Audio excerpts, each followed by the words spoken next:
So, ఎప్పుడైనా గానీ health విషయంలో prevention is better than cure.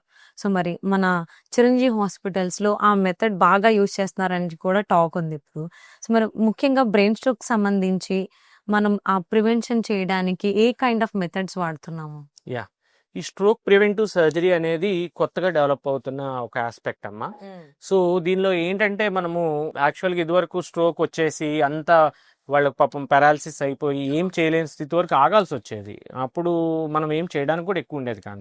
But ఇప్పుడు ముందుగానే మనం దాన్ని గుర్తించుకొని స్ట్రోక్ ఎలా వస్తుంది ఏంటనేది గుర్తించి దీనికి ఇప్పుడు అడ్వాన్స్డ్ టెక్నాలజీతో మనము ఏం చేస్తున్నామంటే కెరోటిడ్ ఎండాట్రెక్టమీ అనేది ఒక చిన్న మనకొక ఈ మెడకి దగ్గర ఓపెన్ చేసుకొని ఏదైతే బ్లాక్ ఉందో దాన్ని బ్లాక్ కంప్లీట్‌గా రిమూవ్ చేసేసుకొని ఒక వెయిన్ ప్యాచ్ అనేది వేస్తాం. దీన్ని ఓకే. కెరోటిడ్ ఎండాట్రెక్టమీ అంటాం. హుహు. సో, ఈ ప్రక్రియ ఒకటి. ఇంకోటి కెరోటిడ్ స్టంటింగ్ అనేది కూడా ఒక ప్రక్రియ ఉంది. అంటే ఓకే. లోపల ఒక బెలూన్ పంపించి దాన్ని ఓపెన్ చేసుకొని స్టంట్ ద్వారా కూడా ఓపెన్ చేస్తాం.